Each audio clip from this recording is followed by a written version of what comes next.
Apa? Nah gini Mas, waktu pemilu itu kan banyak yang anggota dewan tuh janji Mas ya.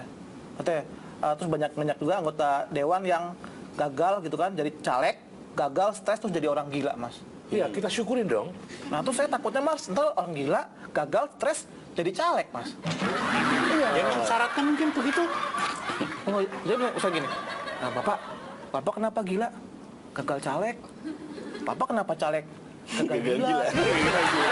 Iya. Jadi tapi kamu kalau ngomong jangan lembek-lembek gitu. Ini semangatnya semangat bela negara. Ngomongnya pek.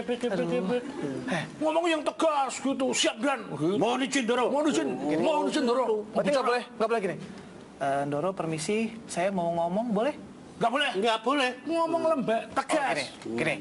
Berdiri ya nih saya. Ya. Oke, gini. Sebagai anak muda. Gini Doro. Gini Mas, gini Bapak. Wah. Sebagai anak muda, orang itu harus cinta dengan negaranya. Mengerti?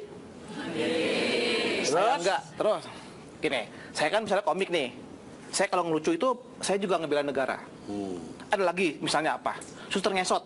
Itu bela negara. Kenapa hubungannya? Dia sampai ngesot demi apa? Nyembuhin orang. Nyembuhin orang? Iya, dia ngerawat orang sakit gitu kan. Terus ada lagi misalnya tukang ojek atau mungkin supir angkot, dia juga ngebela negara. Betul. Misalnya gini, saya kok bisa gitu. Saya ada anggota polisi mau ke kantor tapi nggak ada kendaraan. Naik apa? Naik ojek, naik angkot.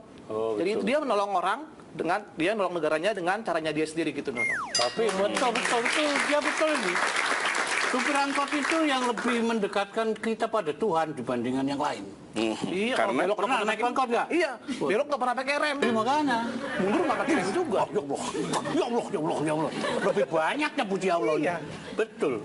Nah jadi gitu. Jadi gimana kira-kira? Ya, Doro lihat sendiri. Didudukkan perkaranya coba. Iya, kalau menurut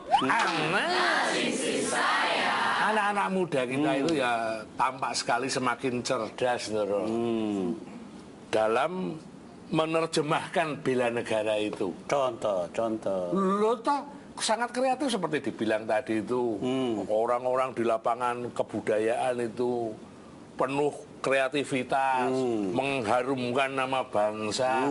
Lo beda sama koruptor itu kan juga memperlihatkan kecerdasannya. Cerdasan. Iya, nyolong duitnya negara. Tambah penuh kreasi, penuh muslihat. Ya, sekarang gini lah ya. Kita sampai kepada masalah pokok nih. Masalah pokok itu kan sebetulnya kita tuh dididik siapa, ya kan? Dan bentuk apa pendidikan kita ini kan? Pendidikan bela negara itu kan mestinya hanya bisa dilakukan di sekolah kalau sekolahnya benar.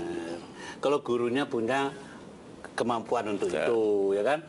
Nah, pendidikan bela negara kan cinta tanah air, meyakini bahwa Pancasila itu adalah ideologi negara. Ya. Apakah masih kita bisa jalankan satu persatu? Ujungnya kan keadilan sosial loh. Luar biasa. Untuk siapa? Kedaulatan rakyat tadi. Ya. Nah jadi melihat itu, apakah sudah ada dalam kurikulum ini? Apa perlu dimulai semua dari sekolah Pak Adi? Kira-kira?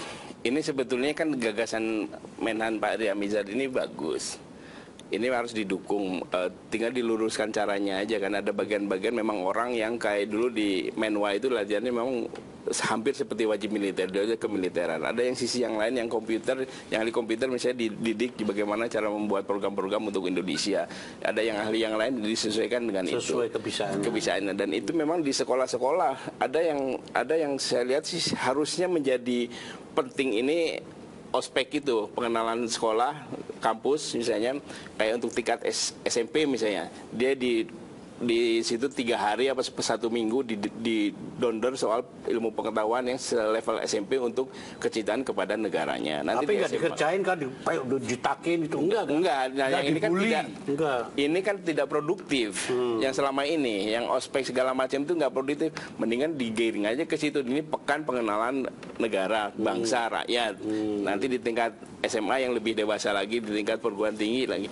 Jadi ada manfaatnya yang ospek-ospek semacam itu. Dan ini bisa langsung massal kan. Apa sih sebenarnya semangat bela negara bedanya dengan wajib militer itu? Bedanya apa coba?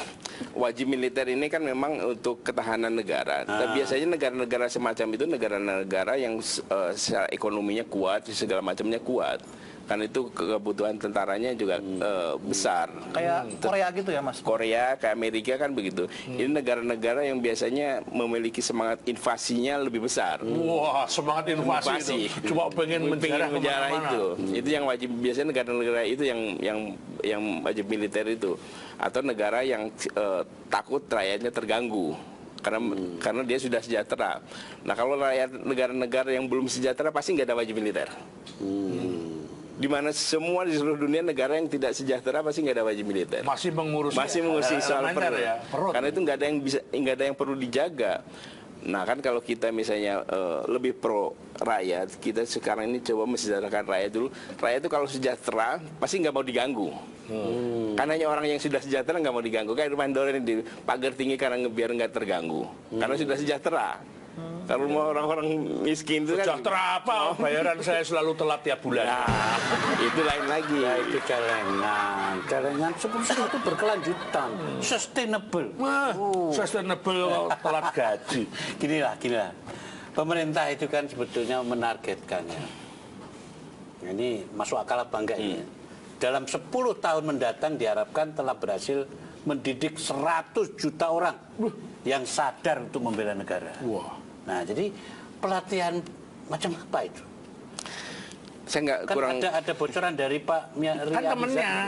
Ya ini kan untuk karena memang saya melihat memang animo teman-teman anak-anak muda ini ke militer agak berkurang, ke polisi juga agak berkurang. Nah ini mungkin menumbuhkan semangat itu. Tetapi juga mungkin ada kesadaran baru juga bahwa teritori kita memang harus dijaga. Nah cuma persoalannya kan yang kita belum tahu nih kira-kira musuhnya siapa yang bakal menginvasi Indonesia ini siapa. Tapi yang saya khawatirkan musuhnya itu justru diri kita sendiri. Nafsu keserakahan, ingin kaya secara instan. Itu jangan-jangan. Iya, anak segagah ini kok. Ada apa, Cin? Itu kan luar biasa. Bahkan itu semangat orang kalah. Jadi Ndara ya, semangat bela negara itu saya pikir memang wajib dimiliki setiap warga negara Indonesia. Yang penting ya Ndoro ya. Gimana coba? Jangan sampai pendidikan bela negara cuma berhenti sebagai proyek saja. Iya.